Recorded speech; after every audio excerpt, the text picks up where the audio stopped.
mociones de alzada los resuelve la Autoridad Regional de Impugnación Tributaria.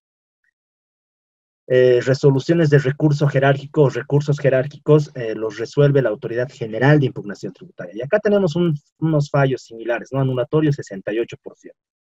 ¿No? Entonces, ¿en qué consiste la nulidad o que la Autoridad Regional de Impugnación Tributaria establezca la nulidad de obrados? No tenemos datos estadísticos del órgano judicial, que también sería interesante revisarlos, pero, bueno, pues no los tenemos, no nos proporciona la autoridad judicial, la autoridad jurisdiccional, ¿no? Estos datos, pero la Autoridad de Impugnación Tributaria sí, ¿no? Es un poco más transparente y tiene la obligación de ser transparente. El Tribunal Supremo lo propio, pero bueno, pues no exponen, ¿no? De esta forma los fallos. Entonces, veamos acá, causas de nulidad del procedimiento de determinación y acto administrativo, ¿no? Lo que vamos a ingresar a ver. ¿Dónde está regulado la nulidad de obrados en el procedimiento administrativo tributario? ¿No? Nuevamente, recordemos, ¿no? Ustedes recuerden, el Código Tributario no regula todas las relaciones que pudiera existir entre el contribuyente y el Estado, ¿no? Entonces, por eso recurrimos, la propia norma, el propio Código Tributario recurre a otras normas para poder completar todo lo que es el sistema normativo en materia tributaria, ¿no? Ahora bien, el sistema normativo en materia tributaria se puede aplicar, ¿no? Dependiendo de las circunstancias, derecho penal, ¿no? En temas sancionatorios, derecho administrativo en este caso, ¿no? Derecho constitucional, también se aplica derecho civil, derecho comercial y también derecho aduanero y demás, ¿no? Pero veamos, el artículo 28 de la ley 2341 establece, ¿no? Cuáles son los elementos esenciales del acto administrativo. El acto administrativo es toda manifestación de voluntad particular por parte de la administración pública, ¿no? Es como la administración pública en general, ¿no? Todas las instituciones públicas, y en particular, obviamente, cómo la administración tributaria se manifiesta. Manifestación de voluntad de carácter particular, ¿no? Por parte de carácter, claro, particular por parte de la administración pública, puede tener alcance general o alcance particular. Alcance general nos referimos a resoluciones normativas de directorio, ¿no? Alcance particular nos referimos a resoluciones determinativas, sancionatorias, administrativas, qué sé yo, ¿no? Que van a generar efectos jurídicos, ¿no? Crean derechos, establecen obligaciones, ¿no? Extinguen obligaciones y demás. Entonces, el acto administrativo tiene, de acuerdo a normativa, ¿no? A la ley 2341, procedimiento administrativo, debe tener todos estos elementos, competencia, ¿no? Haber sido dictado por autoridad competente. ¿No? La administración tributaria se divide en diferentes tipos de gerencias, hablando del servicio de impuestos. Gerencia Distrital La Paz 1, Gerencia Distrital La Paz 2, Gerencia Graco La Paz, Gerencia Distrital El Alto, ¿no? Agencias tributarias. En La Paz, el tema de la división en La Paz es bajo el siguiente criterio, ¿no? Todos los contribuyentes que tengan un domicilio fiscal desde la Plaza del Estudiante para arriba corresponden a la Gerencia Distrital La Paz 1, ¿no? ¿Dónde queda la Gerencia Distrital La Paz 1? Antes, hasta principios de año, quedaba en La Montes, ahora queda en La Valliviana, ¿no? La Gerencia Graco La Paz, grandes contribuyentes, sigue el mismo lugar, tiene la misma instalación, que es en La Valliviana. La Gerencia Distrital La Paz 2, que son los contribuyentes de la Plaza del Estudiante para abajo, bueno, pues corresponden a la Gerencia Distrital La Paz 2, que está ubicada en la 20 de octubre. Entonces, hablamos de competencia, ¿no? Podríamos referirnos a esta parte, ¿no? Que la Gerencia Distrital La Paz 2 solamente puede fiscalizar, controlar, investigar a contribuyentes que corresponden o que tengan domicilio de la Plaza del Estudiante para abajo, ¿no? A eso nos referimos. O también que la Aduana Nacional de Bolivia no puede realizar actos de determinación de la deuda que sean de competencia del Servicio de Impuestos y viceversa. La causa, ¿no? Debe sustentarse en los hechos antecedentes que la sirva de causa y en el derecho aplicable. ¿Qué entenderíamos por causa y derecho aplicable, ¿no? Bueno, pues la causa en un procedimiento de determinación tendríamos que entender cuál es el motivo por el cual la administración tributaria decide a un contribuyente verificar o fiscalizar, investigar, controlar sus obligaciones tributarias, ¿no? El objeto, ¿no? El objeto debe ser cierto, lícito y materialmente posible. Acá, en un procedimiento de determinación, tendríamos que hablar que el objeto va a depender mucho del impuesto, ¿no? Del impuesto, ya sea el IVA, el IT, el IUE. Cada impuesto tiene un hecho generador diferente, una naturaleza jurídica diferente, ¿no? Tiene un supuesto de hecho, y como lo hemos visto también, una capacidad contributiva, una demostración de capacidad contributiva diferente, ¿no? El procedimiento, ¿no? Antes de la emisión del acto administrativo debe cumplirse de determinados procedimientos, determinados actos, ¿no? Que le van a dar validez. El fundamento, ¿no? Debe expresarse las razones por las cuales se induce a emitir el acto. Por ejemplo, en un procedimiento de determinación, el contribuyente no declaró correctamente las facturas. ¿Por qué? Porque las mismas no se encuentran dosificadas, porque las mismas no están correctamente emitidas, no fueron, qué sé yo, no corresponden al rubro del negocio, no están vinculados, no tienen medios de pago, no hay la factura original, lo que hemos visto, lo había comentado en una clase anterior, ¿no? Y la finalidad, ¿cuál es la finalidad? En el procedimiento de determinación, la finalidad va a ser, básicamente, verificar que el contribuyente haya pagado lo que es correcto, es decir, en otras palabras, que esté cumpliendo correctamente sus obligaciones tributarias. En este caso, lo más principal que va a ver la administración tributaria va a ser el cumplimiento de la obligación tributaria material, ¿no? Estamos poniendo como ejemplo nada más en una resolución determinativa. Lo mismo tendríamos que hacer para una vista de cargo y lo mismo tendríamos que hacer para una orden de verificación o fiscalización. Lo mismo para un acta de infracción por no emisión de factura, lo mismo para una resolución sancionatoria, lo mismo para una resolución administrativa de rechazo a una solicitud de exención, ¿no? Lo mismo para una resolución de rechazo o aceptación de una solicitud de rectificatoria de declaración jurada, ¿no? Para varios aspectos, o sea, tendría que cumplirse con estos elementos. Ahora bien, del incumplimiento de estos elementos tiene una consecuencia que va a ser la nulidad del acto administrativo, ¿no? Entonces, el artículo 35 del Código de la Ley 2341, Ley de Procedimiento Administrativo, señala, ¿no? Cuándo son nulos los actos administrativos, y acá hay una diferencia entre nulidad del acto administrativo y anulabilidad, ¿no? El efecto va a ser diferente. Los vicios, la nulidad de obrados no se puede subsanar con el tiempo. Es un acto nulo de pleno derecho, es decir, que no surte efectos jurídicos, ¿no? Obviamente, ¿cuándo no va a surtir efectos jurídicos? Cuando el contribuyente interponga los recursos que franquean la ley y que pueda la autoridad jurisdiccional o la autoridad administrativa disponer la nulidad de obrados, ¿no? Pero no surte efectos jurídicos, tampoco se puede convalidar. Esa es la lógica. La diferencia entre nulidad y anulabilidad es que la nulidad no se convalida, en cambio la anulabilidad sí se puede convalidar con el tiempo, con el paso del tiempo o con el consentimiento expreso o tácito por parte del contribuyente, ¿ya? Acá, nulos, cuando no sean dictados por la autoridad competente, cuando carezcan de objeto, cuando sean dictados prescindiendo total y absolutamente del procedimiento, los que sean contrarios a la Constitución, ¿no? Cualquier otro establecido por ley. Cuando hablamos, cuando son, acá ya hay un abanico de posibilidades, ¿no? Cuando sean contrarios a la Constitución, bueno, pues la Constitución establece diferente tipo de principios, derechos y garantías que habíamos visto antes también en las anteriores clases, ¿no? Por ejemplo, el derecho de capacidad contributiva, principio de legalidad, razonabilidad, proporcionalidad, ¿no? Y demás. Anulabilidad del acto, ¿no? ¿Cuándo son anulables los actos? Cuando existe infracción del ordenamiento jurídico, sí, ¿no? Cuando no, la administración tributaria incumpla lo que es el procedimiento establecido en la ley. Todo esto también tiene que ver con el principio de legalidad y sometimiento pleno a la ley, ¿no? Que lo hemos visto. La administración pública tiene la obligación de cumplir todo lo que está establecido en la normativa.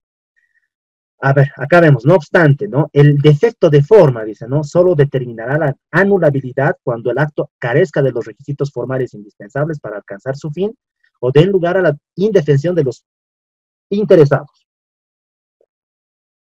De acuerdo al ejemplo que nos había dado, no sé, no recuerdo, creo que Nilda nos había comentado respecto a la liquidadora Quipus, ¿no? Tendríamos que ver si ese defecto como tal, ¿no? Coloca en una indefensión al contribuyente, ¿no? O ese defecto como tal no logra alcanzar el fin, ¿no? ¿Es un defecto de forma o es un defecto de fondo? Esa es la idea, ¿no? Si es un defecto de forma, entonces se puede subsanar. Es decir, el contribuyente, si no reclama en el momento oportuno, podría convalidar el acto. Pero si es un vicio de nulidad, eso no se convalida, ¿no? Esa es la lógica que quisiera que ustedes mantengan, ¿no? Para poder analizar lo que vamos a ver después. La realización de actuaciones administrativas fuera del tiempo establecido para ello solo dará lugar a la anulabilidad cuando así lo disponga o lo imponga la naturaleza del término o plazo, ¿no? Vamos a ver, todos los procedimientos tienen plazo, no está sujeto al capricho de la administración tributaria, ¿no? Orden de verificación hasta la vista de cargo, 12 meses. Desde la vista de cargo, para que presente descargos el contribuyente, 30 días. Para la emisión de la resolución determinativa, 60 días, ¿no? Auto inicial de sumario contravencional, 20 días descargo. Otros 20 días se tiene que emitir la resolución sancionatoria, ¿no? No está sujeto al capricho de la administración tributaria. Las anulabilidades, al igual que las nulidades, ¿no? Porque todo, vean esta parte de acá arriba, las nulidades podrán invocarse mediante la interposición de recursos, ¿no? Acá dice lo mismo, las anulabilidades podrán invocarse mediante la interposición de los recursos. Entonces tenemos dos figuras diferentes, nulidad y anulabilidad del acto administrativo. Y para terminar, vamos a ver esta sentencia, simplemente a grosso modo, ¿no? La sentencia constitucional 731-2010, que establece cuáles son los principios o los presupuestos para que opere la nulidad del acto, la nulidad de los actos procesales. Vemos 4 principios, ¿no? Que esto también nos va a servir, nos va a ayudar para establecer cuándo un procedimiento de determinación o un acto administrativo se puede declarar la nulidad y cuándo no. También son directrices, son parámetros que nos van a ayudar a definir o a resolver un caso específico, ¿no? El principio de especificidad o legalidad implica que solamente se puede declarar nulo un acto administrativo cuando la ley lo sancione de manera expresa. Ustedes revisen el artículo 96, el artículo 99, el artículo 83, el artículo 96 que establece los requisitos que debe contar una vista de cargo, ¿no? A ver, si revisan ustedes el artículo 96,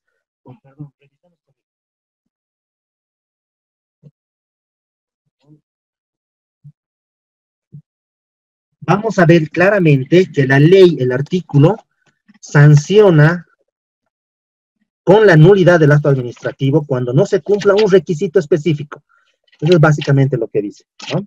Entonces, por favor, con sus códigos.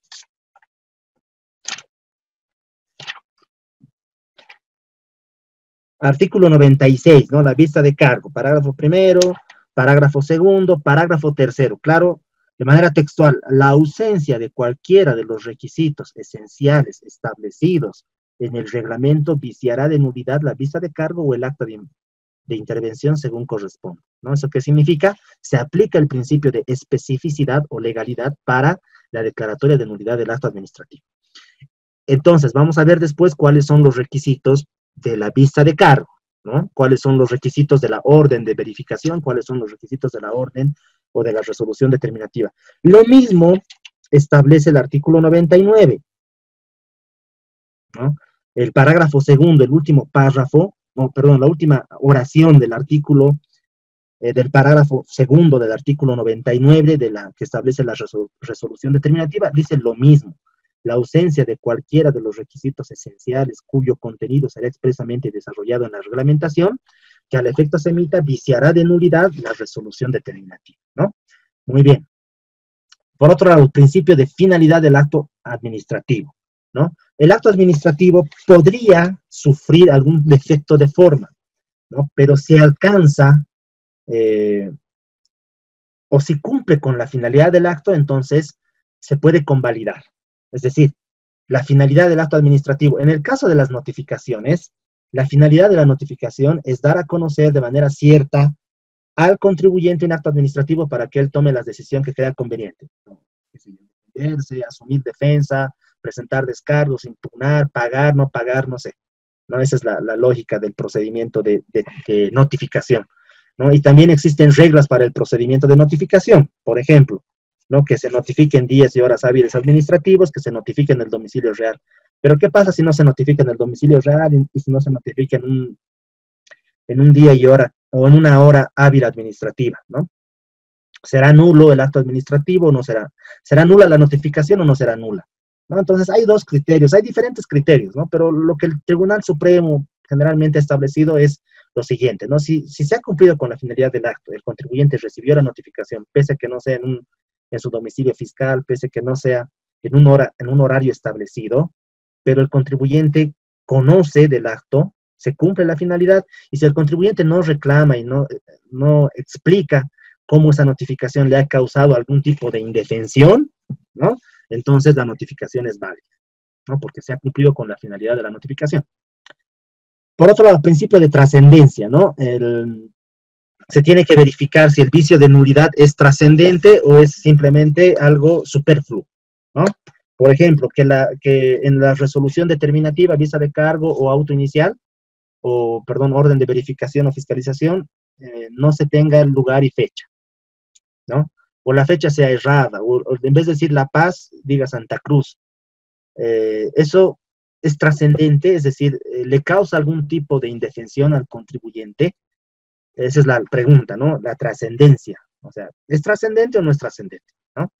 Entonces, bueno, pues se tendrá que analizar el caso específico y la autoridad tendrá que decidir, ¿no? ¿Es o no es trascendente? Y el principio de convalidación tiene que ver con la anulabilidad del acto administrativo. No se puede convalidar nulidades, ¿no? Sí se puede convalidar la anulabilidad del acto administrativo, ¿no? Nuevamente, podemos volver a ver esta parte. Nulidad, anulabilidad, ¿no? Principio de convalidación, es decir, que el contribuyente tiene un momento específico para poder reclamar. Y esto también tiene mucha lógica, ¿no? Porque el contribuyente no puede estar guardándose argumentitos para poder después querer sacar bajo, ¿no? A la luz, ¿no? Mi última carta, digamos, ¿no? Ir guardándose argumentos y reclamarlos después, ¿no? Tiene que hacerlo en el momento oportuno. Si hay un vicio de nulidad en la visa de cargo, bueno, pues tendría que reclamarlo al momento de presentar descargo. Si no lo reclama, podría estar convalidando el vicio de nulidad, ¿no? Muy bien, hasta acá alguna consulta que tengan. Con esto ya hemos terminado estas diapositivas. Vamos a pasar a la siguiente.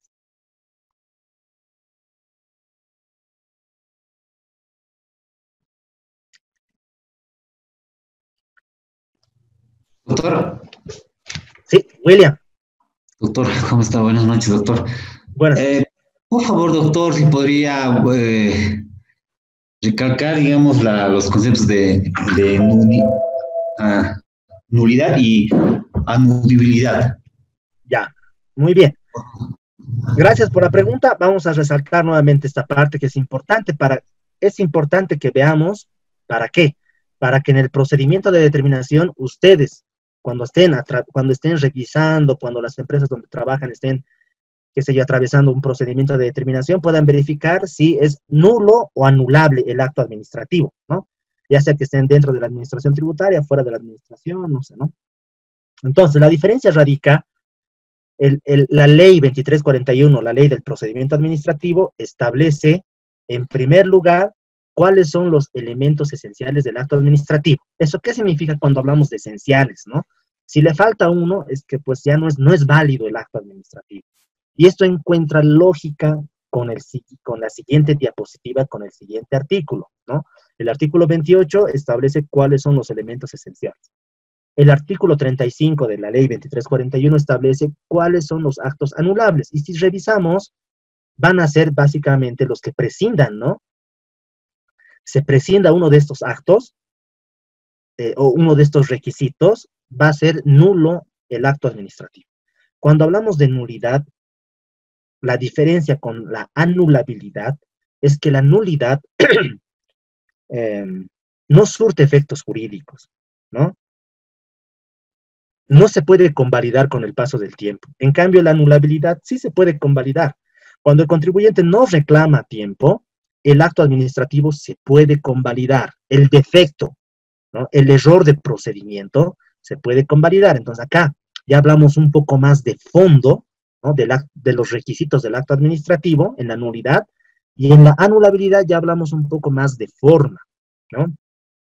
Y por esa lógica, tienen efectos diferentes, ¿no?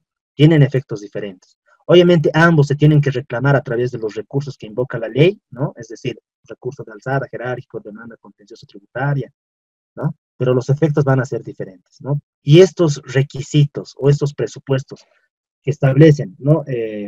Básicamente el contenido, cuándo va a proceder la nulidad, también aclaran la nulidad y la anulabilidad, ¿no? Quédense con la idea de que Cuando hay vicios de anulabilidad, estos se pueden convalidar, pero cuando hay vicios de nulidad, estos no se convalidan con el tiempo, ¿no? Muy bien, ¿alguna otra consulta que tengan? Gracias, doctor. William. Por favor, nuevamente les pido que pongan sus nombres, ¿no? En mensajes, si no han puesto todos, para que pueda hacer el control de la asistencia, ¿no? Así ganamos también tiempo. En vez de llamar, yo voy a sacarle una fotito más ratito a los mensajes y voy a colocar la asistencia respectiva. Entonces, pasamos a esta otra parte. Estamos en la otra diapositiva, ¿verdad? ¿Pueden ver?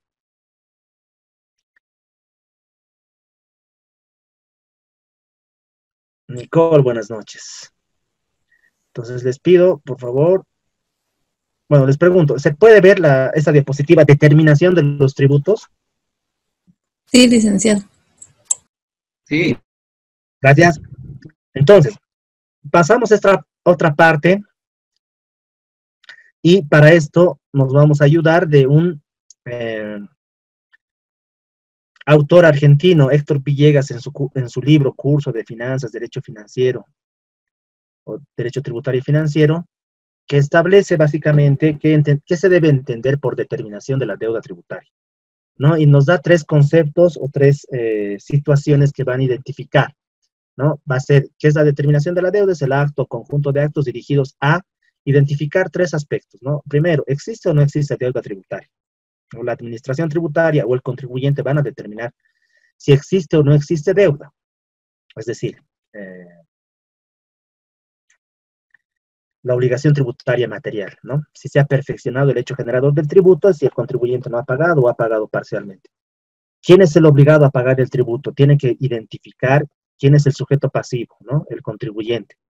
Y finalmente, y también importante, es cuánto es lo que tiene que pagar, ¿no? ¿Cuál es el importe de la deuda tributaria?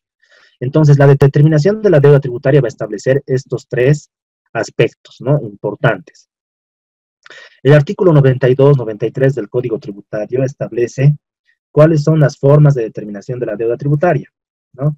Y tenemos tres formas de determinación de la deuda tributaria a través del sujeto pasivo, del sujeto activo y la mixta. No existe muchas determinaciones mixtas bueno, en realidad no existe por parte del Servicio de Impuestos Nacionales, no existe determinaciones mixtas, ¿no? Por parte de la aduana desconozco, pero sí aplica la determinación mixta la Administración Tributaria Municipal, ¿no? Ellos aplican el procedimiento de determinación de la deuda a través de esta figura, la mixta, que tiene que ver una declaración por parte del sujeto pasivo, del contribuyente, respecto a patentes, podría ser, o respecto a la propiedad o las características del bien inmueble, y la administración tributaria le otorga los valores y establece una determinación mixta. Notifica una resolución determinativa de manera directa por una liquidación, ¿no? Eso podríamos comprender con determinación mixta. Obviamente no es muy usual, ¿no? Nos vamos a abocar solamente a la determinación por parte del sujeto pasivo y a la determinación por parte del sujeto activo, ¿no? Veamos, ¿cómo determina deuda tributaria el sujeto pasivo? Y ustedes como profesionales contadores perfectamente conocen lo que son las declaraciones juradas, ¿no? El sujeto pasivo. Primero, la normativa tributaria le delega al sujeto pasivo para que el sujeto pasivo pueda establecer deuda tributaria, ¿no? A través de un mecanismo o a través de un procedimiento respectivo que va a ser el procedimiento de determinación, la presentación de las declaraciones juradas, ¿no? Los formularios respectivos. El artículo 78 del Código Tributario establece, ¿no?, que son los actos, datos, hechos, ¿no?, obviamente que tengan que ver con hechos generadores de tributo que el contribuyente declara, ¿no? ¿Qué mejor que el contribuyente conoce cuánto es lo que vende, cuánto es lo que compra, cuánto es lo que tiene, ¿no? Para poder él de manera directa determinar la deuda tributaria. Por eso hablamos de algunas características particulares de la declaración jurada. Son autodeterminaciones porque el propio contribuyente establece cuánto es lo que debe pagar al fisco. Se presume fiel reflejo de la verdad y, por otro lado, compromete responsabilidad de quien la suscribe, en este caso del contribuyente. Cuando hablamos de presunción, recuerden ustedes que tenemos dos tipos de presunción. Aclaremos que existe, en materia de derecho, existen dos tipos de presunciones.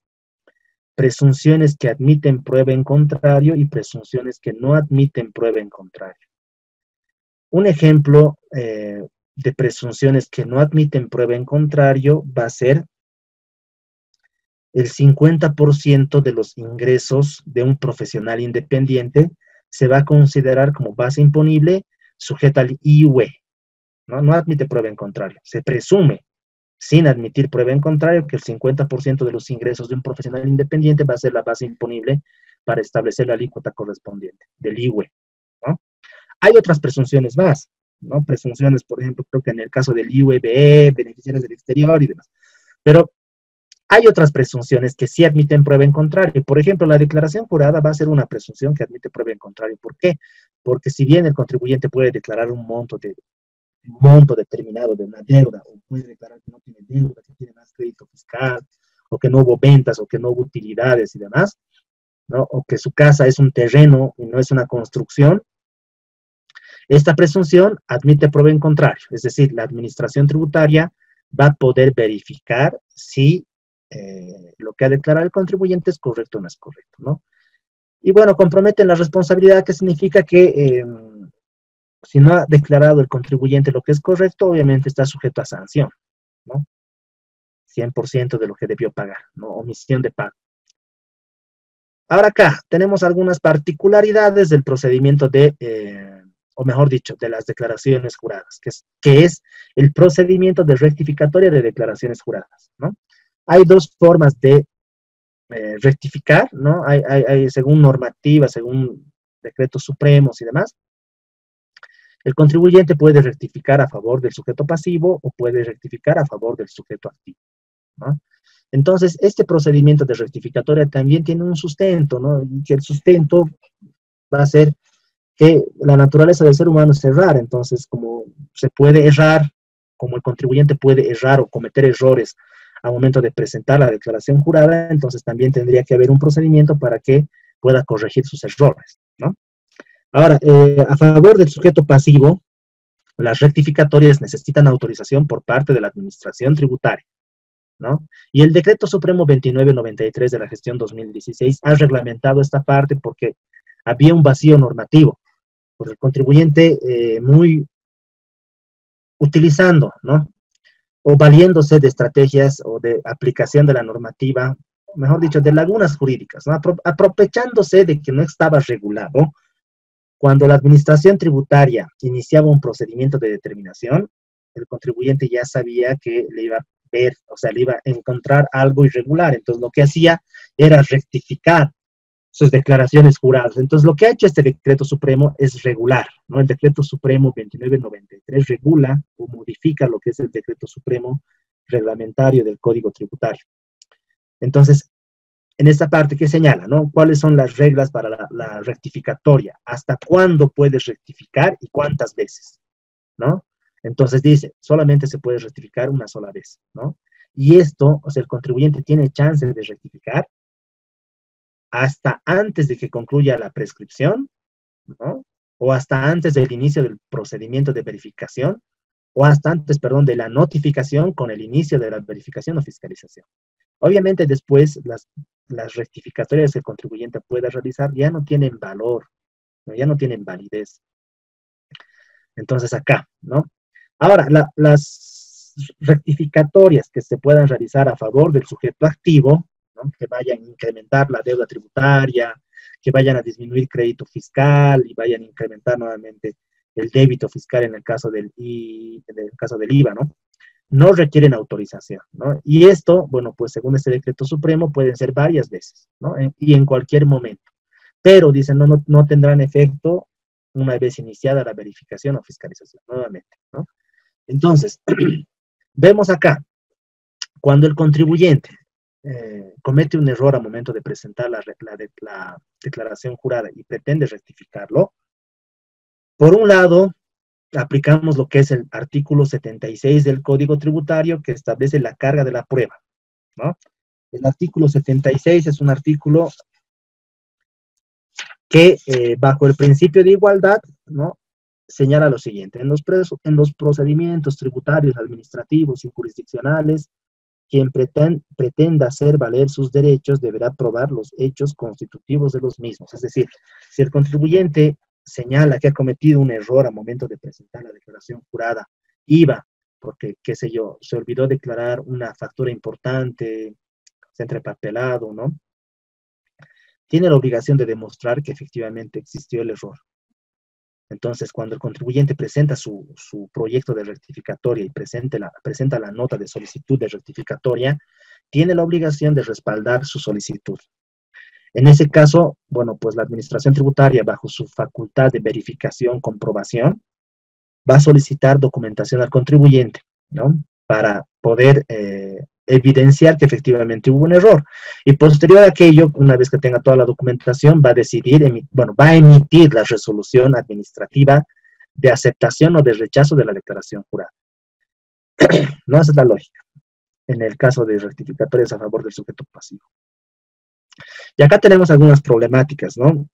¿Qué dice esta sentencia 15 de 3 de marzo de 2017? Señala, ¿no?, el procedimiento de rectificatoria de una declaración jurada no es un procedimiento de determinación de deudas tributarias, sino más bien un procedimiento de verificación que efectúa la administración tributaria para establecer la procedencia de la solicitud de rectificatoria que presenta el contribuyente, en el que se evalúa si la documentación contable, comercial, financiera o de cualquier otro tipo de soporte presentada por el contribuyente condice con el proyecto de declaración jurada rectificativa, por lo que no corresponde que la administración tributaria haga observaciones fuera de la finalidad del procedimiento. ¿Esto qué implicancias tiene o cuál es el contexto de esta sentencia, ¿no?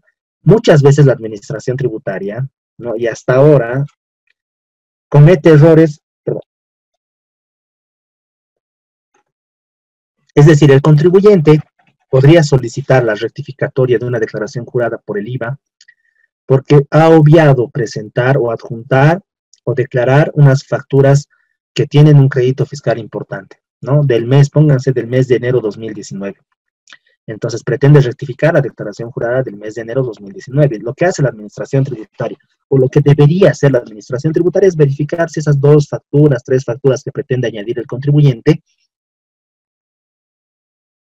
qué sé yo, si efectivamente el contribuyente las ha comprado, las ha adquirido, si evidentemente el contribuyente, qué sé yo, por un error no las ha declarado, ¿no? Eso es lo que debiera verificar la administración tributaria. Sin embargo, lo que hace es verificar todas las facturas del mes de enero, verifica los 3 requisitos, ¿no? Tiene factura original, tiene medios de pago, está vinculado con actividad grabada, y en muchas circunstancias, la administración tributaria emite una resolución donde le rechaza al contribuyente la rectificatoria, pero no por las 2, 3 facturas, sino le dice, bueno, acá hay otras facturas que no están vinculadas con la actividad grabada, ¿no? Acá hay otras facturas que no están dosificadas, ¿no? Acá hay otras facturas que fueron declaradas por un contribuyente, por una empresa fantasma que se dedica a la comercialización de facturas, entonces por eso te voy a rechazar tu procedimiento o tu solicitud de rectificatoria. Obviamente esto no tiene sentido, no tiene coherencia, ¿no? Porque si el contribuyente está iniciando un procedimiento de rectificatoria por determinadas facturas, la administración tributaria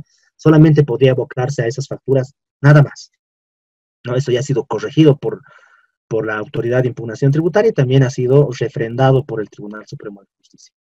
Tenemos otro ejemplo acá, ¿no? En una solicitud de rectificatoria de una declaración jurada a favor del contribuyente, la administración tributaria no puede de forma incongruente rechazar dicha solicitud observando la validez o no de las facturas del periodo que se pretende rectificar, debiendo en todo caso iniciar el procedimiento de determinación tributaria, ¿no? Estos dos son complementarios, tienen la misma problemática específica, ¿no? Es decir, si el contribuyente decide o quiere, si la administración tributaria quiere verificar o quiere depurar las facturas o observar las facturas del mes que el contribuyente pretende rectificar, que no tiene nada que ver con las facturas que pretende añadir, ¿no? Lo que tiene que hacer la administración tributaria es iniciar un procedimiento de determinación, porque ya tiene la información, ha revisado, y eso hace muchas veces la administración tributaria. Por eso, el tema de la rectificatoria no debiera ser de esta forma, pero a veces es de doble filo, ¿no? Le das a conocer a la administración tributaria tu información, tu documentación, y a veces la administración tributaria utiliza esa información, y dice, acá hay otras cosas raras, digamos, ¿no? Entonces, deciden iniciar un procedimiento de determinación, ¿no? Pero acá la idea es la siguiente, ¿no?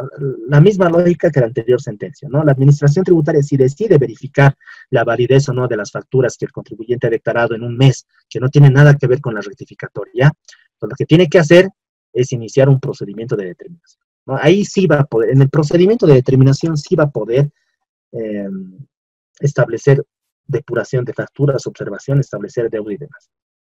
En el procedimiento de rectificatoria no. Esta última, a ver, acá tal vez hay.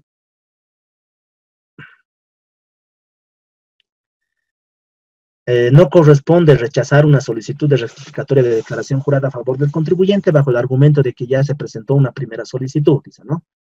Entonces, habíamos dicho cuántas veces tiene el contribuyente para presentar la solicitud de rectificatoria, habíamos dicho que tiene una sola vez, ¿no? Y esto lo entiende la administración tributaria y lo entiende la autoridad de impugnación tributaria. Bueno, y la verdad no entiendo muy bien la lógica, pero entiende que puedes presentar una vez más, digamos, ¿no? Tú presentas una vez, te rechazan y tienes la chance de presentar una vez más. Ahora bien, cuando la administración tributaria te rechaza la primera vez porque no has presentado la documentación requerida, es decir, no he ingresado a verificar tu petitorio, no he ingresado a ver el fondo, entonces no podríamos hablar de una primera vez, ¿no? No sé si esto queda claro. ¿Por qué? Cuando el contribuyente solicita la rectificatoria de la declaración jurada, tiene la obligación de presentar documentación que acredite, ¿no?, que efectivamente hubo un error. Lo que hemos dicho anteriormente, el artículo 76, la carga de la prueba.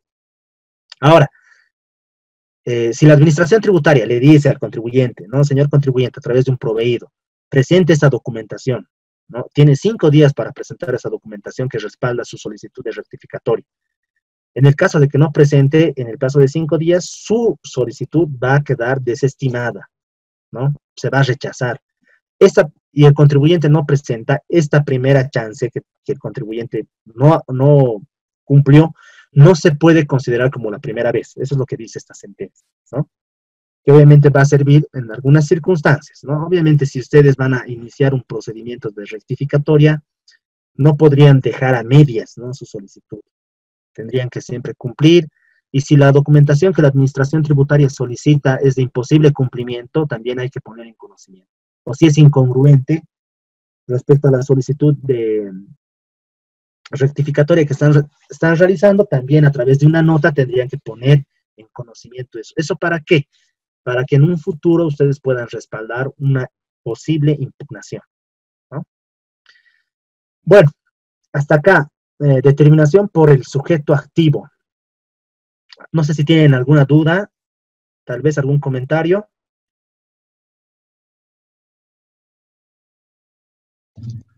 Doctor. Sí. Doctor, en cuanto al procedimiento, digamos, ¿cuándo se consolidaría, digamos, la primera vez, digamos, para un contribuyente, doctor? Ah, ya. En el ejemplo anterior sería... Sí, en el ejemplo anterior. ¿Verdad?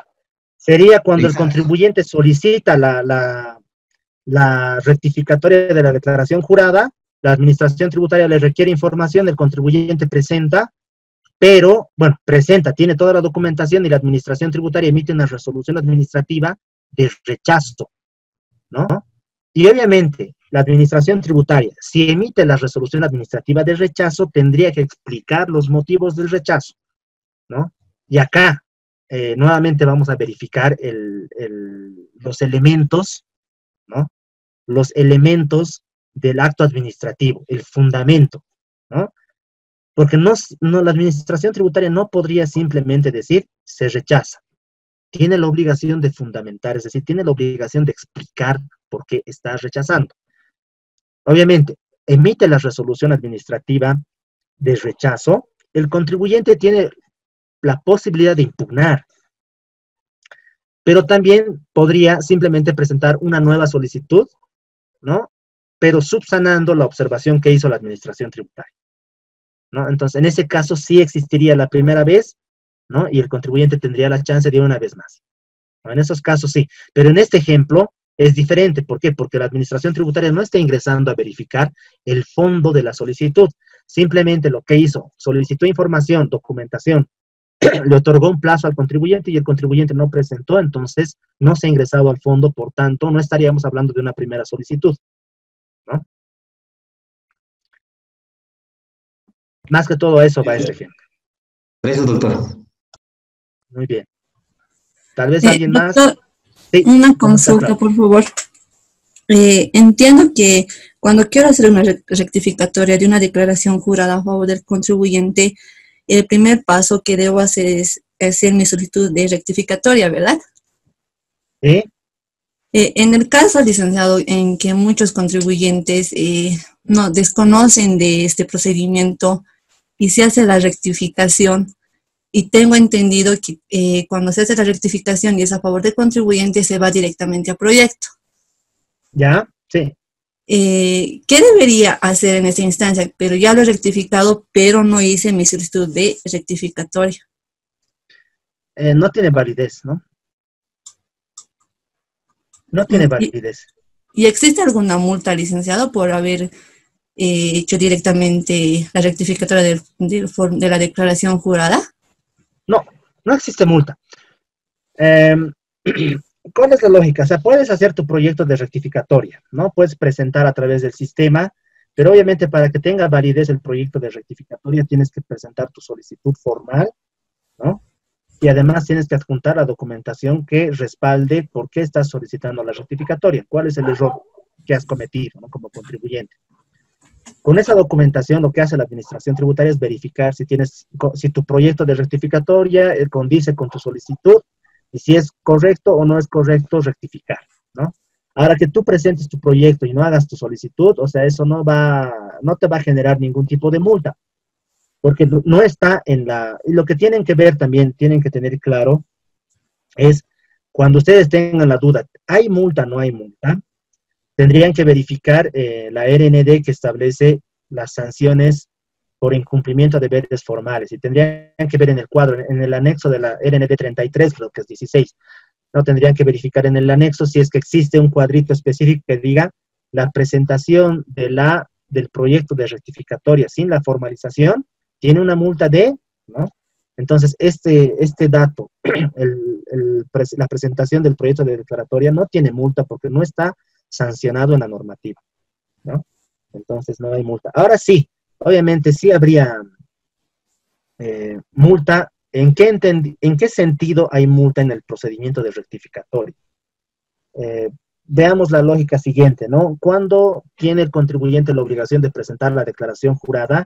Bueno, pues dentro del plazo establecido por norma, ¿no? Es decir, al último dígito del NIT le suman 13 del mes siguiente, es la fecha de presentación para el IVA y para el IT, ¿no? Ahora, si el contribuyente presenta la declaración jurada dentro del plazo, obviamente no hay multa.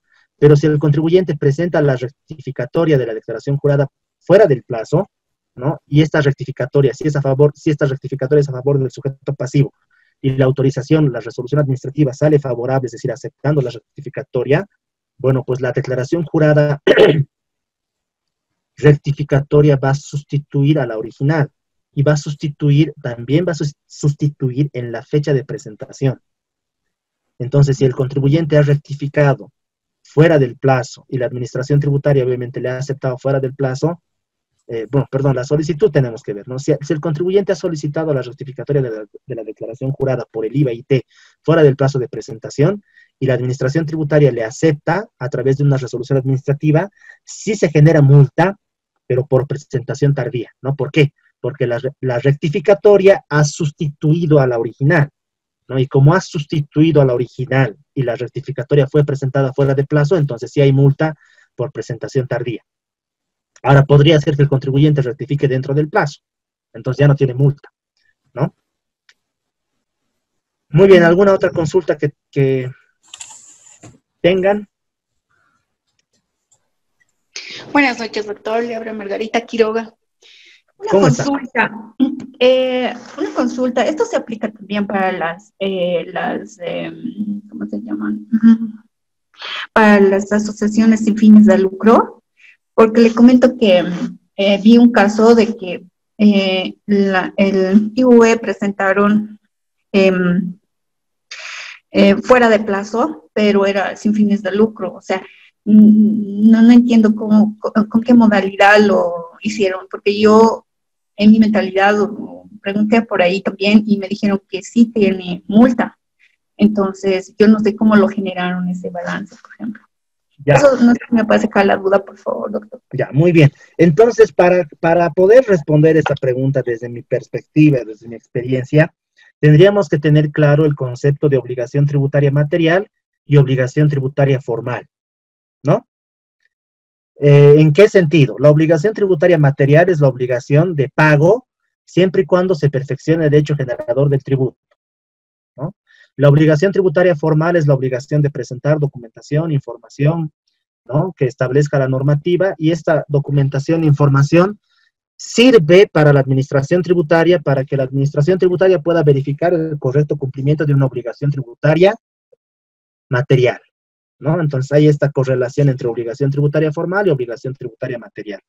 Ahora, muy bien, cuando un contribuyente, en este caso una fundación, qué sé yo, una institución sin fines de lucro y demás, obtiene una exención en el caso del IUE, lo que estamos viendo, de acuerdo a lo que hemos avanzado, rompe con el principio de generalidad, ¿no?, porque se le otorga una exención, pero esta exención está justificada en fines políticos, sociales, qué sé yo, económicos y demás, ¿no?, que habíamos visto también.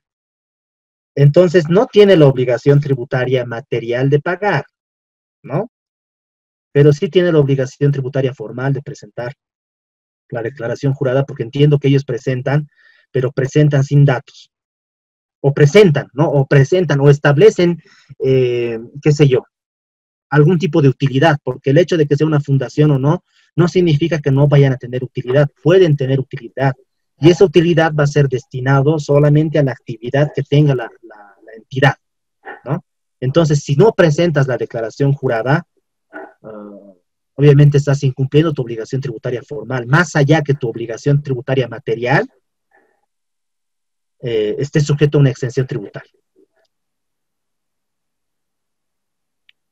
¿Alguna otra duda? De nada. Está bien, de nada, de nada. Espero haber absuelto la consulta. ¿Alguna otra duda, colegas?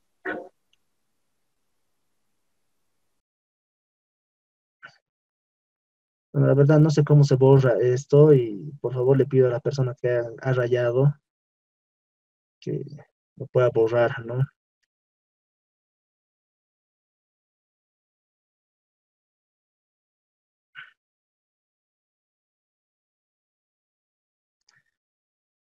Ya, veamos.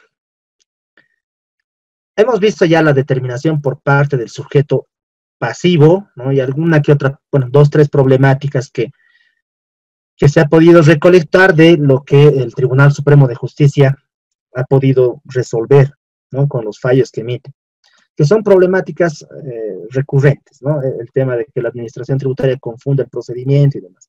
Pero ahora veamos la determinación de la deuda tributaria por parte del sujeto activo, ¿no? Entonces, nuevamente acá, el procedimiento de determinación por parte del sujeto activo tiene 3 actos administrativos claramente definidos, claramente establecidos en la norma, y obviamente también tienen características y requisitos diferentes, ¿no? Aunque también coinciden los requisitos también, pero tienen una finalidad diferente, ¿no? Estamos hablando del orden de verificación o fiscalización, que es el acto administrativo inicial, visa de cargo, acto administrativo preliminar, y la resolución determinativa, el acto administrativo definitivo, ¿no? El procedimiento de determinación por parte del sujeto activo es uno de los procedimientos más importantes que están regulados en nuestra normativa tributaria. Ahora, veamos, vamos a ver o vamos a desarrollar lo que es la RND 10.0032-16 de 25 de noviembre de 2016. Esta RND establece una diferenciación, ¿no?, respecto a la orden de verificación u orden de fiscalización. Es diferente, no es lo mismo, ¿no? Tienen la diferencia radica básicamente en el alcance. La orden de verificación es más pequeña, ¿no? En cambio, la orden de fiscalización es más grande. Y la orden de verificación y fiscalización, ustedes dirán, pero bueno, no sé, no entiendo por qué será la diferencia como tal. Sí tiene relevancia, y lo vamos a ver vamos a ver la relevancia en una problemática específica, Y también tiene relevancia respecto al tema de la prescripción. Si ustedes revisan el artículo 59, 60, 61, 62, creo que el 62 del Código Tributario, establece causales de suspensión del cómputo de la prescripción, ¿no? El artículo 62, parágrafo primero, dice, ¿no? El curso de la prescripción se suspende con la notificación de inicio de fiscalización individualizada en el contribuyente, ¿no? Y esto ha dado mayor, ha tenido mayor relevancia con el tema de la diferenciación entre verificación o fiscalización. El artículo 62 dice fiscalización, ¿no? Entonces, lo que ha pasado es que ha habido diferentes criterios que señalaban solamente la orden de fiscalización suspende el cómputo de la prescripción, no la orden de verificación.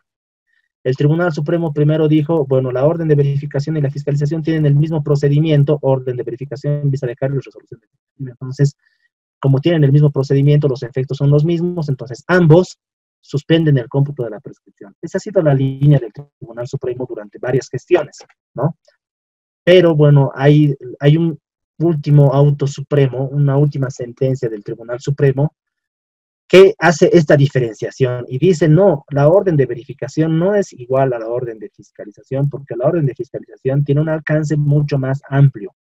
Entonces, solamente la orden de fiscalización va a suspender el cómputo de la prescripción, no así la orden de verificación, ¿no? Ahora bien, la orden de verificación se divide a su vez en orden de verificación interna y orden de verificación externa.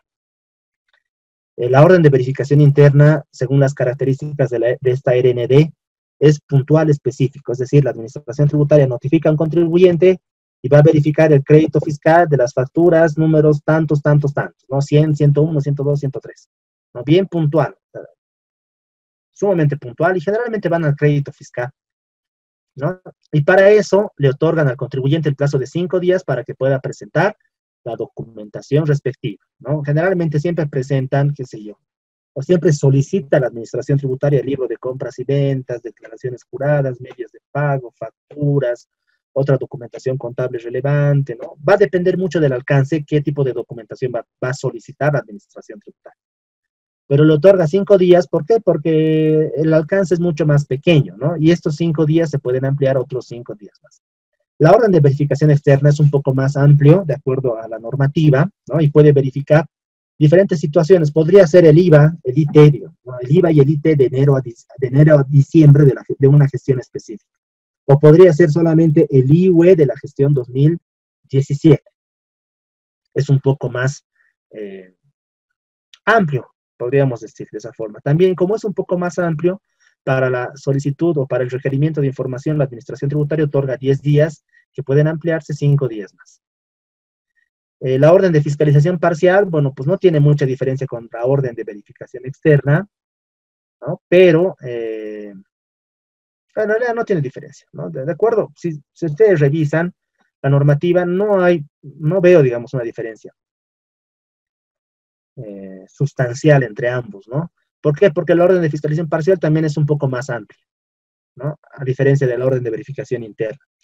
Pero la orden de fiscalización total, sí, es todos los impuestos que está obligado a pagar un contribuyente de por lo menos una gestión fiscal. Eso es lo que dice. Creo que ya no hacen fiscalizaciones totales, ¿no? Porque implica mucho tiempo, ¿no? Me parece que no hacen, me parece que se dedica más a hacer fiscalizaciones parciales. Pero como son más amplios, o la administración tributaria también otorga 15 días, ¿no? Para presentar la documentación. Y acá podríamos recordar cuáles son las reglas de aplicación o las reglas del cómputo de plazos en materia tributaria, ¿no? El artículo 10 del Código Tributario establece, si son hasta 10 días, se computan en días hábiles administrativos, ¿no? Si son más de 10 días, por ejemplo acá como 15 días, se computan en días corridos, ¿no? ¿Y cuándo se empieza a computar el plazo y cuándo concluye? El plazo empieza a computarse a partir del día hábil siguiente y concluye, si el plazo concluye un día inhábil, se recorre siempre al día hábil siguiente, ¿no? Entonces te notifican un viernes con una orden de verificación interna, el plazo concluye el siguiente viernes, ¿no?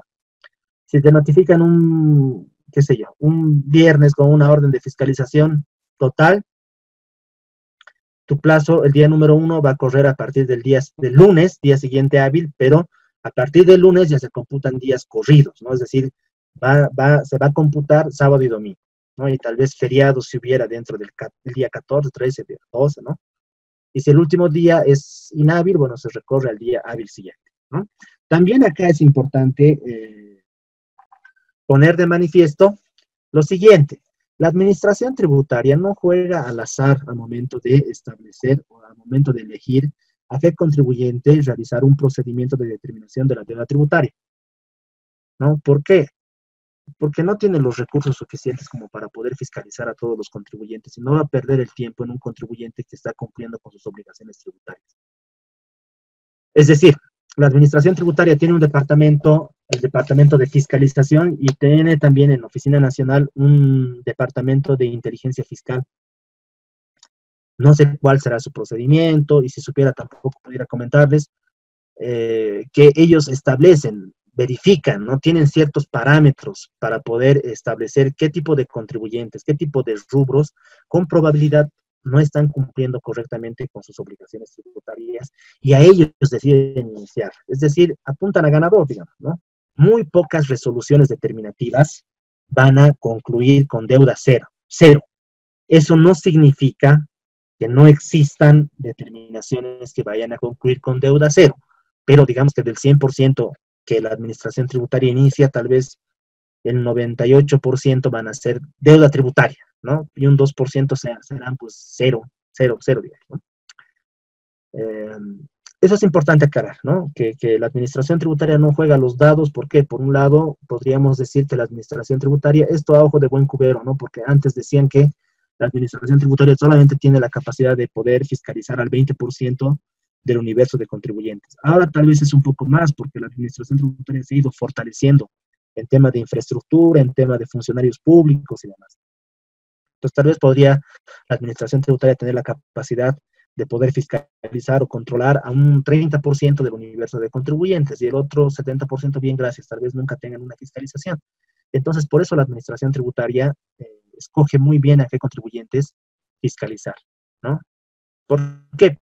Ya tiene ciertos datos. Antes de iniciar el procedimiento de determinación, ya ha recabado información de terceros informantes, como se presentan libros de compras y ventas de manera digital, como la administración tributaria tiene la facultad de solicitar a terceros informantes, como la ASFI, aduana, qué sé yo, a colegios, ¿no? A instituciones como el órgano judicial y demás, información. Entonces, la administración tributaria con esa información ya puede establecer qué contribuyentes con probabilidad no están cumpliendo. Y en función a eso va a decidir también hacerle una verificación interna, externa, fiscalización parcial, total. También va a verificar, o también tendría que la administración tributaria escoger el procedimiento de determinación en función al tipo de contribuyente, ¿no? Si es un contribuyente pequeño, que no tiene mucho movimiento económico, o sea, ¿qué finalidad tiene, qué finalidad tendría, o qué objeto tendría que la administración tributaria le haga una orden de fiscalización total? ¿No? No tiene sentido. No estaría invirtiendo demasiados recursos para un resultado que no va a, en todo caso, a ser relevante económicamente, o bueno, en temas de recaudación, perdón, para la administración tributaria. Entonces, en todo caso, esto va a servir, digamos, para elegir a qué tipo de contribuyentes. Podrían ser PRICO, GRACO, ¿no? O un contribuyente de actividad qué sé yo, que llame la atención, una minera, ¿no? Industriales, ¿no? La administración tributaria decide, ¿no? Muy bien, acá es importante ver lo siguiente y aclarar también algo.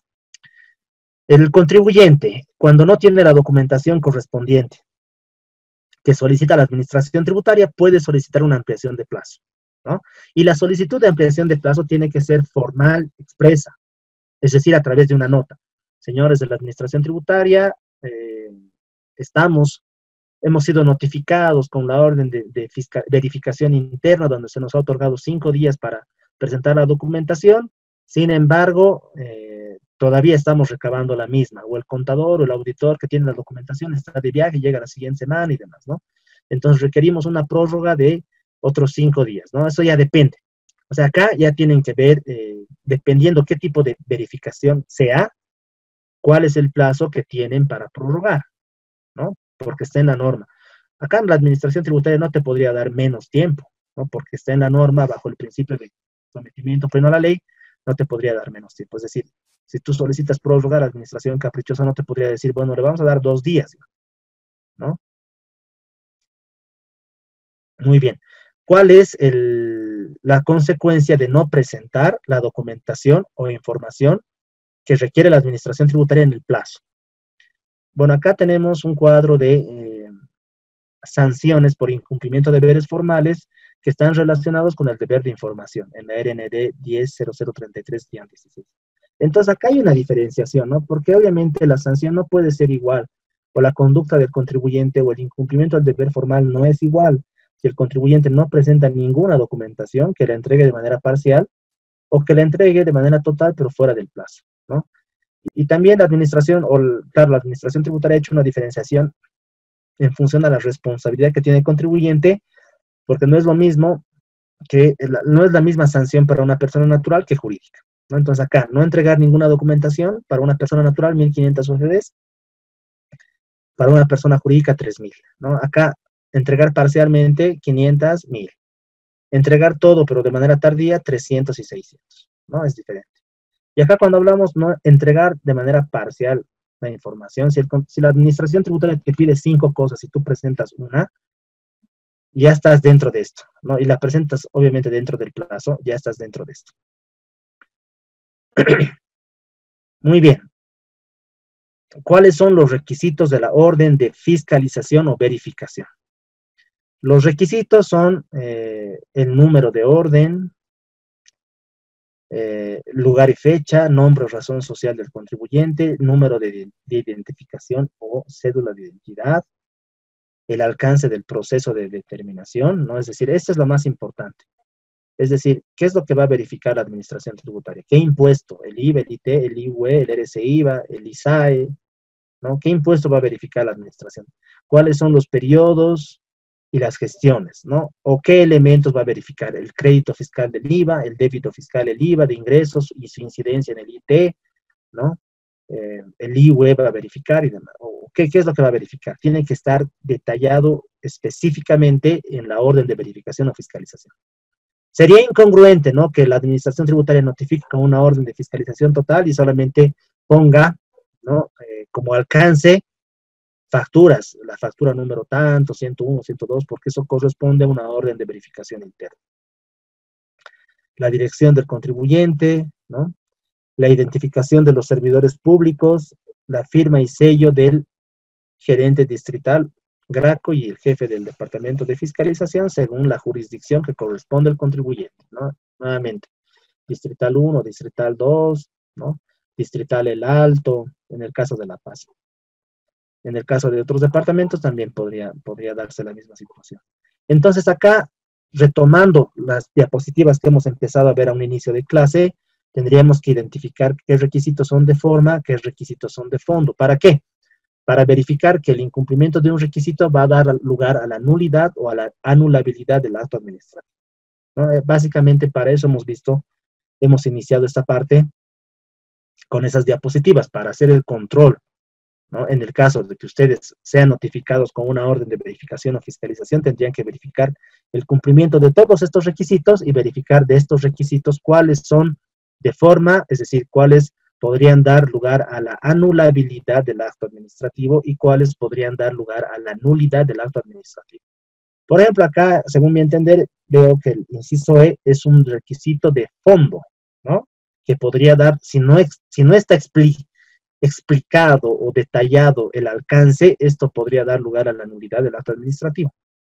Acá también, la firma y el sello del gerente también podría dar lugar a la nulidad. ¿Por qué? Porque el acto administrativo debe ser emitido por autoridad competente. Recuerden, ¿no?, lo que habíamos visto, lo que habíamos comentado en un inicio. Ahora, muy bien, en el caso de que el contribuyente no presente la documentación, ¿no?, acá y sea sujeto a una multa por incumplimiento de deberes formales, la administración tributaria también va a emitir lo que es el acta por contravenciones tributarias vinculadas al procedimiento de determinación y tiene, digamos, todos estos requisitos: el número de acta, lugar y fecha, nombre o razón social, NIP, número de orden, qué acto u omisión que origina la contravención, la norma infringida, cuál es la sanción, nombre de los servidores públicos. Acá también hay requisitos de forma, de fondo, es decir, tiene que la administración tributaria identificar qué es lo que ha incumplido el contribuyente. Tendría que decir, no, el 4.1 no presentó ninguna documentación, o el 4.2, ¿no? Entregó parcial, o el 4.3. Eso hasta acá, ¿no? ¿Alguna consulta que quieran hacer? Licenciado, ¿cómo está? ¿Me ¿Cómo escucha? está, Nilda? ¿Cómo Sí, está, le escucho. Tengo una consulta. ¿La orden de verificación necesariamente tiene que ser notificada por la jurisdicción que le corresponde o puede cambiar?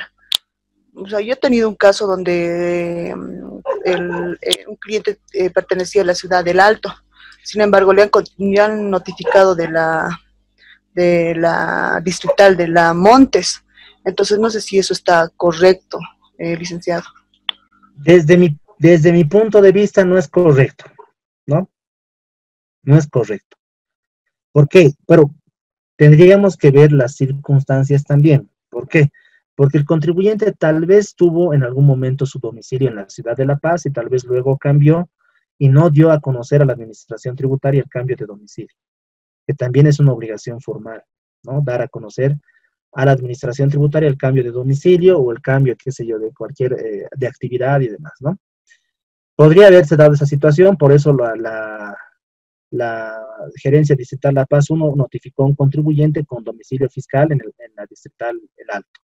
En esa circunstancia, ahora, si no fuera esa situación y la Gerencia Distrital La Paz 1 estuviera notificando a este contribuyente, ¿no? Bajo lo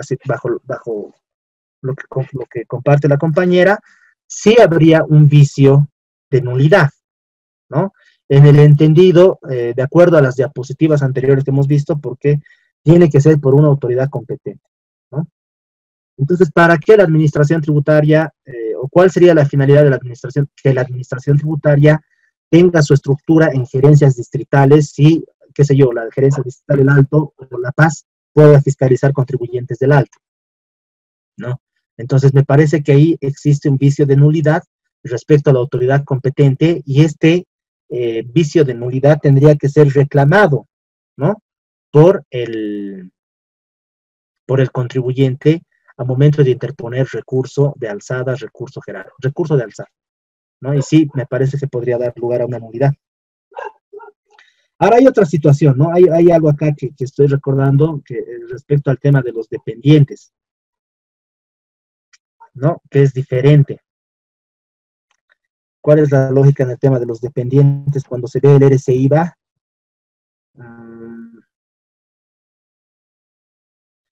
No sé si es los dependientes se van a verificar en función al contribuyente o al domicilio del contribuyente o la jurisdicción del contribuyente o a la jurisdicción del dependiente como tal, cuando se fiscaliza el RCIVA.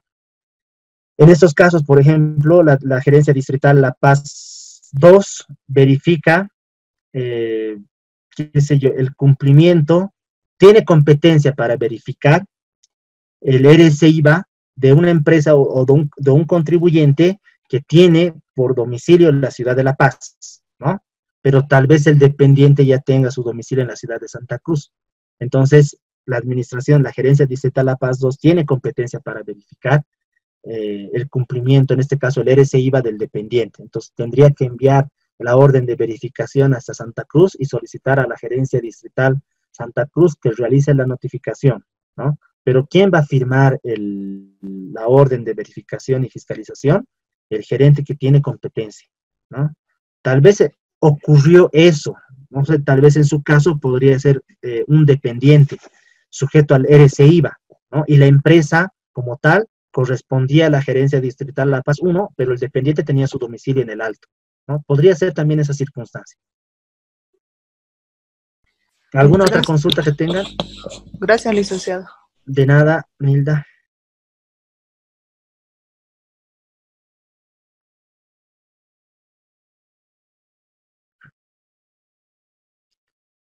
Bueno, a ver, continuemos con lo último que nos toca por hoy.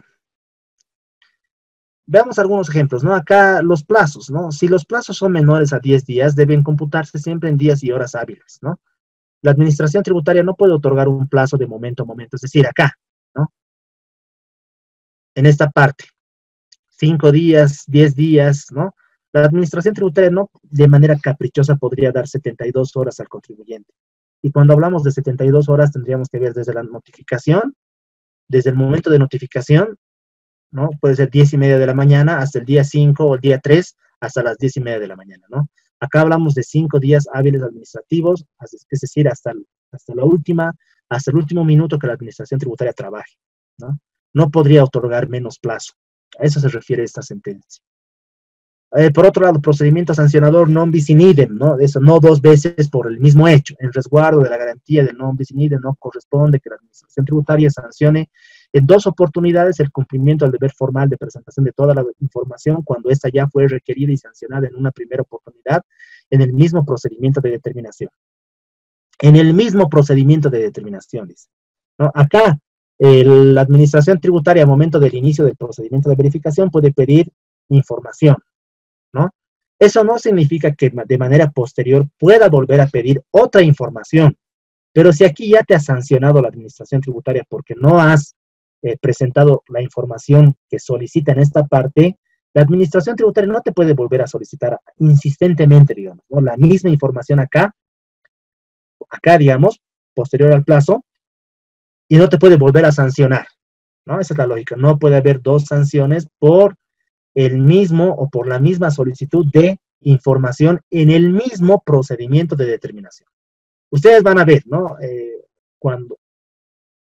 O tal vez ya han visto, la administración tributaria, al momento de la notificación de la orden de fiscalización, solicita documentación, ¿no? Pasa un tiempo y solicita otra documentación.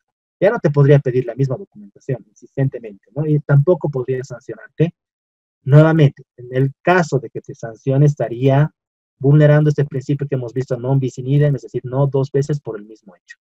Acá hemos visto en el mismo procedimiento de determinación. En esta otra sentencia vamos a ver en 2 procedimientos de determinación que tengan un alcance similar, ¿no? Es decir, la administración tributaria te puede notificar con una orden de fiscalización, de verificación externa, IVA, IT, IUE de enero, febrero y marzo de la gestión 2018, ¿no? Y pasa un tiempo y te notifica con una orden de fiscalización total para la gestión 2018, ¿no? Si ya te ha pedido en una primera fiscalización una documentación y en una segunda fiscalización que tiene similar alcance te pide la misma documentación, y en la primera no has presentado y te has sancionado, en la segunda fiscalización tampoco te puede sancionar. O sea, ya no te podría sancionar porque estaría vulnerando lo que es esta garantía del non bis in idem. Acá, algo interesante, obviamente no es muy peculiar esto que ocurra, pero puede suceder, ¿no? En un procedimiento de determinación, firma de un ex servidor público, ¿no? Nulidad de la orden de fiscalización o verificación por firma de un servidor público que a la fecha de emisión de dicho acto administrativo había cesado en sus funciones, ¿no? Ya que estamos en un tema político, instituciones políticas, ¿no? Que donde se cambian autoridades, entran, salen, digamos, ¿no? Pero, por ejemplo, la orden de verificación tiene como requisito de fondo, me parece, porque le da validez al acto administrativo, la firma del gerente, firma y sello del gerente distrital o GRACO. Ahora, obviamente, esta orden de verificación tiene una fecha de emisión y tiene una fecha de notificación. Generalmente son diferentes. No es que se emite y se notifique el mismo día. Se emite, qué sé yo, el 10 de agosto y se notifica el 20 de agosto, ¿no? O se notifica el 15 de agosto. Entonces, ¿qué pasa si la firma del servidor público, del gerente distrital, fue el 10 de agosto, pero ya le habían dado su memorándum de agradecimiento el 9 de agosto, ¿no? Entonces, esta orden de verificación es nula. Un caso muy particular, ¿no? Incumplimiento de deberes formales. Cuando la administración tributaria te solicita documentación, ¿no? Pero tú presentas fotocopias simples, bueno, pues no estás incumpliendo el deber formal porque estás presentando la documentación que te solicita la administración tributaria, por lo que no corresponde multa, ¿no? Eso te dice esta sentencia. Bueno, entonces, hasta acá vamos a quedar. Si no tienen alguna duda, consulta, podemos aclarar un poco respecto a la siguiente clase, qué es lo que vamos a hacer, ¿no?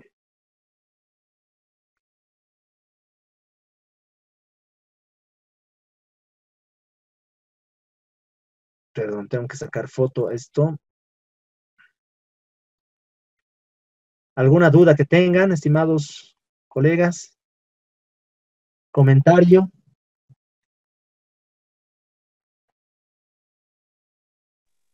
Doctor, de mi parte está todo claro. Gracias, doctor. Muy bien, muchas gracias.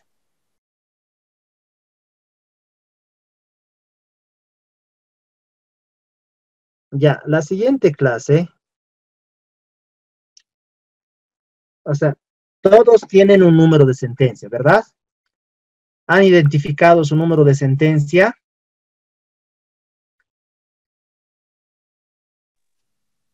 Sí, sí, doctor. Ya, se ha pasado una de sus compañeras para que les comunique vía WhatsApp, para que les envíe vía WhatsApp el anterior viernes. Si ustedes han podido revisar sus sentencias, acá vamos a ver, perdón, vamos a compartir. De dicho casos, ¿no? ¿Se puede ver el documento Word? Sí. Ya, Sí. entonces, ustedes tienen un número de caso, es la sentencia número tantos, es un contencioso administrativo y esto deviene, si ustedes van a revisar, van a verificar lo que es los antecedentes. Acá es como un cuento, ¿no? Es como un cuentito, qué es lo que ha pasado, o sea, qué tipo de orden. Por ejemplo, acá dice la orden de verificación, IVA, IT, IUE. Obviamente hay normativa que ya no está vigente, pero lo que nos sirve acá va a ser cómo el Tribunal Supremo resuelve la controversia. Es decir, acá hay una controversia y lo que tenemos que aclarar es lo siguiente. Todas las sentencias que vienen son producto de un contencioso administrativo. ¿Esto qué significa?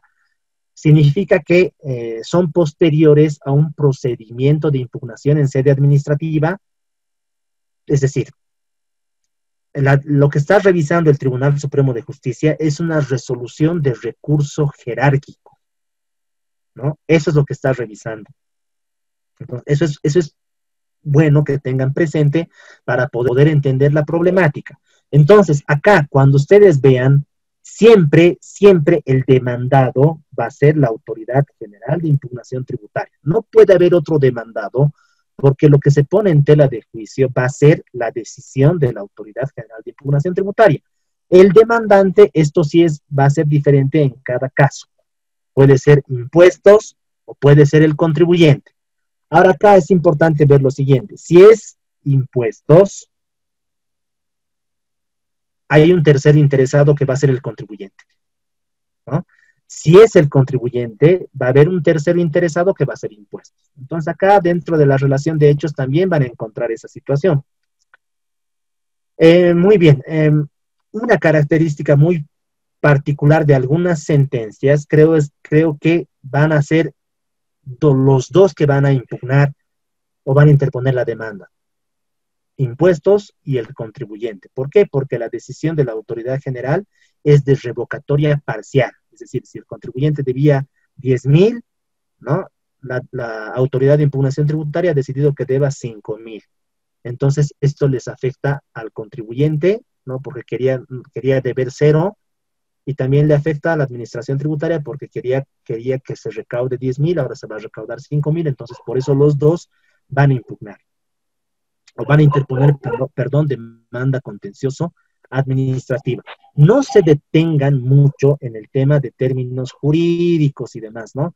Pero acá, algunas sentencias son muy pedagógicas al momento de explicar cómo resolver la controversia, ¿no? Pero lo que ustedes tienen que ver, como les había indicado, o sea, esto pueden revisar, ¿no? Que es la problemática y demás. Van a ver, siempre hay una parte que establece claramente, por un lado, los argumentos del demandante, los argumentos del demandado, ¿no? O sea, ¿qué dice el demandante? ¿Por qué está reclamando? El demandado, la autoridad de impugnación tributaria, ¿por qué está defendiendo su resolución? ¿No?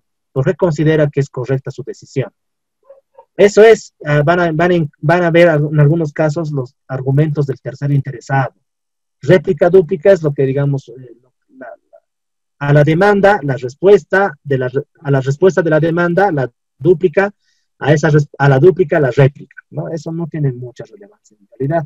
Pero van a ver acá, ustedes, a partir de un considerando, fundamentos jurídicos del fallo, acá el Tribunal Supremo ya explica, ¿no? ¿Por qué? ¿Cuál es la controversia? Y de qué manera lo va a decidir, ¿no? ¿Cuál es la normativa que va a aplicar para decidir? O tal vez va a aplicar algún principio, ¿no? No necesariamente un principio constitucional, como lo que hemos visto, puede aplicar un principio normativo, principio de verdad material, principio de legalidad, no sé, ¿no? No está correctamente fundamentada la RD, la visa de cargo, hay indefensión, ¿no?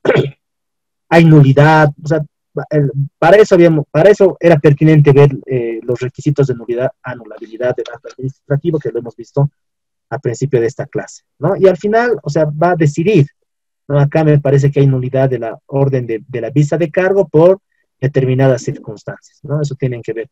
Entonces, como el tiempo es corto, y acá está el por tanto, es decir, improbado es que no le da la razón al demandante. Probado es que le da la razón, va a modificar, ¿no? Entonces, la siguiente clase, como ya tengo la lista, vamos a empezar, les voy a pedir que expongan, pero nuevamente, como les repito, el tiempo es corto, máximo va a ser 5 minutos, o sea, ustedes tienen, si es menos tiempo, mucho mejor, ¿no? Entonces voy a llamar, digamos, el número 1, está la persona, por favor explique cuál es la controversia de su caso y cómo la autoridad o el Tribunal Supremo de Justicia lo resolvió, ¿no? Eso es, más nada. No es necesario que presenten una diapositiva, nada, no, solamente comenten para el curso, comenten cuál ha sido la problemática y cómo decidió resolver el Tribunal Supremo de Justicia la problemática, ¿no? Entonces, eso es lo que tienen que hacer. Y obviamente esto está sujeto a una nota, ¿no? Entonces, con esto, si no, ¿tienen alguna duda?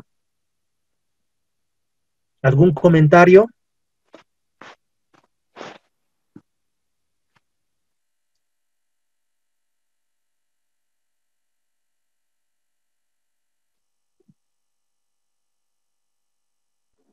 Doctor, disculpe. Sí, Buenas noches, yo tengo una duda. ¿ya? Cuando estamos en nulidad del acto administrativo, una de las opciones es, se habla de nulidad cuando es contrario a la Constitución Política del Estado. También se estaría hablando de una inconstitucionalidad. De la constitucionalidad. Sí, aquí habla la nulidad del acto administrativo, dice, son nulos los que sean contrarios a la Constitución Política del Estado. A eso también se estaría hablando de inconstitucionalidad, porque es contra la Constitución. Hablamos de inconstitucionalidad de una ley, ¿no? O sea, una ley, un decreto supremo, una resolución normativa de directorio, una resolución suprema podría ser inconstitucional. ¿Por qué? Porque lo que regula va en contra de la Constitución, va en contra de algún principio, derecho, garantía constitucional, ¿no? Pero cuando hablamos de la inconstitucionalidad, nos referimos a la normativa, es decir, una ley, de acuerdo a la jerarquía normativa que hemos visto, o fuentes del derecho tributario, primero está la Constitución, convenios y tratados, leyes, decreto supremo y demás. Cuando hablamos de inconstitucionalidad, nos referimos a que una normativa que está por debajo de la Constitución es contraria a la Constitución, ¿no? Y para eso, obviamente, tenemos un órgano específico que va a verificar si la normativa que está por debajo de la Constitución es o no es constitucional. En este caso va a ser el Tribunal Constitucional Plurinacional, ¿no? A través de las sentencias constitucionales que también ustedes lo han visto en la anterior semana, ¿no? Ya han respondido en los foros. Ya entonces se habla igual de inconstitucionalidad cuando se trata de principios, normas, leyes que están en la Constitución. Exacto, pero lo que yo quiero que tenga claro es que cuando vemos la inconstitucionalidad, inconstitucionalidad, propiamente hablamos de una normativa que es en contra de la Constitución, pero existe una institución o un órgano competente de revisar si es constitucional o no es constitucional, ¿no? Por eso, pero, cuando hablamos de nulidad del acto, estamos hablando no de una norma, no de una ley, sino hablamos de un acto administrativo emitido por la administración pública, ¿no? Entonces, por eso en este caso lo va a resolver ya no el Tribunal Constitucional, sino el Tribunal Supremo de Justicia, ¿no? Perfecto, sí. Y esta parte también es importante ver, ¿por qué? O sea, ¿cuándo un acto administrativo puede ser contrario a la Constitución? ¿No? Es que la Constitución Política del Estado tiene diferentes tipos de derechos. Un derecho, por ejemplo, que generalmente vulnera la administración tributaria va a ser el derecho al debido proceso respecto a la fundamentación y motivación de las resoluciones, ¿no? Entonces podríamos decir, si usted como contribuyente solicita la rectificatoria de una declaración jurada, ¿no?, a favor del contribuyente, y la administración tributaria le dice en un proveído corto, no al lugar, entonces ese acto administrativo, esa resolución administrativa es contrario a la Constitución. ¿Por qué? Porque está vulnerando el derecho al debido proceso en su elemento de motivación y fundamentación de las resoluciones, ¿no? Es contrario a la Constitución, ¿no? Entonces, por eso es nulo el acto administrativo, no es nula la ley, ¿no? O sea, es nulo cómo ha aplicado la ley la administración tributaria, ¿no? A eso nos referimos. Muy bien. ¿Alguna otra consulta que tengan?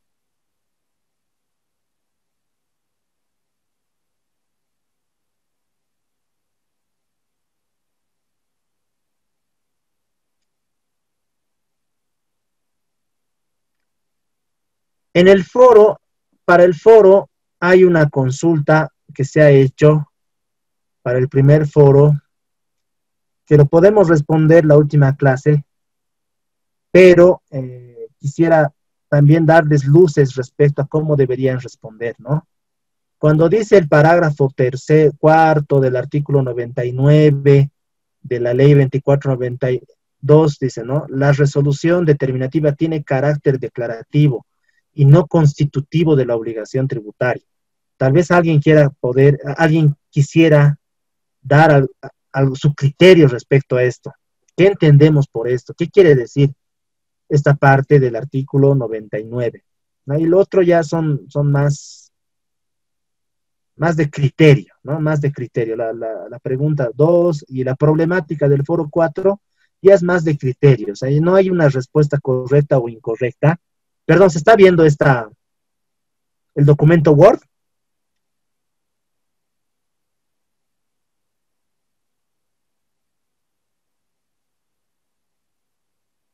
¿Sí? Sí, doctor, sí. Ya, entonces, en la pregunta 2, o sea, ya es, ¿qué opinan? ¿No? Si es qué opinan, ya es más de criterio, ¿no? En la pregunta 2. La pregunta del foro 4 es una problemática, obviamente ya también es más de criterio, o sea, no hay una respuesta correcta o incorrecta, en todo caso tendrían que fundamentar su criterio nada más, ¿no? Pero en la pregunta 1 sí hay una respuesta correcta, ¿no? Tal vez alguien quisiera compartir algo respecto a esta primera pregunta del foro 3.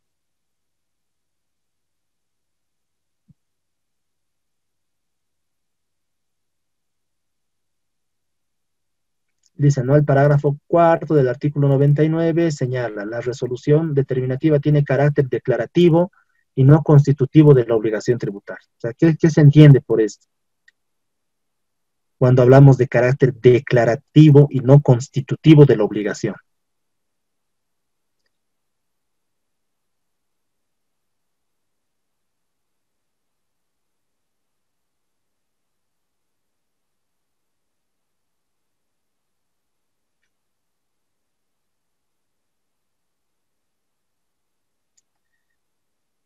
Muy bien, entonces para darles un poco de luces respecto a esto, tenemos que retomar un poco a las diapositivas anteriores y hacer la siguiente pregunta.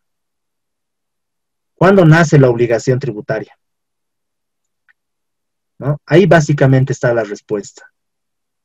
No sé si perdí mi cursor. ¿Dónde está?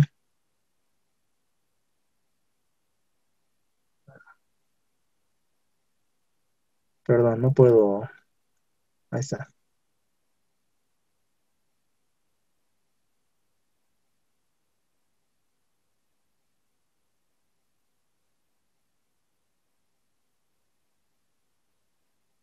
¿No? Acá. ¿Cuándo nace la relación jurídico-tributaria? O acá, lo que hemos visto, ¿no? ¿Cuándo nace la obligación tributaria? ¿Cuándo nace la relación jurídico-tributaria? Al momento del perfeccionamiento del hecho generador del tributo, ¿no? Ese momento nace la relación jurídico-tributaria y también nace la obligación de pago. Cuando estamos en un procedimiento de determinación, lo que hace la administración tributaria es simplemente comprobar y verificar si se ha perfeccionado el hecho generador de manera anterior, ¿no? Básicamente ahí está la respuesta. De esa forma podría darle mayores luces respecto a esto, a qué se entiende, ¿no? La resolución determinativa es producto de un proceso de determinación, ¿no? Pero ¿cuándo nace la obligación? ¿Nace a momento de la notificación con la resolución determinativa o ya nació antes, a momento del perfeccionamiento del hecho generador? ¿No? Entonces, esa es la respuesta, básicamente. De ahí podrían arrancar ustedes para poder encontrar la respuesta. Y, bueno, pues si quieren ser un poco más explícitos, está en el texto del profesor Alfredo Benítez Rivas, Derecho Tributario, o tal vez podrían descargar, que es fácil de descargar este texto de Héctor Villegas, ¿no? En digital, y tal vez ahí podrían ver en su índice, verificar, creo que es procedimiento de determinación, y también ahí van a encontrar la respuesta, ¿no? Y también es interesante ver y conocer, y les va a ayudar también a entender y relacionar todo lo que estamos viendo. Muy bien, entonces con esto hemos concluido. La siguiente clase, por favor, revisen sus sentencias y explíquenlo de la manera más sucinta, más corta posible, ¿no? Entonces, hasta la siguiente clase. Nos vemos.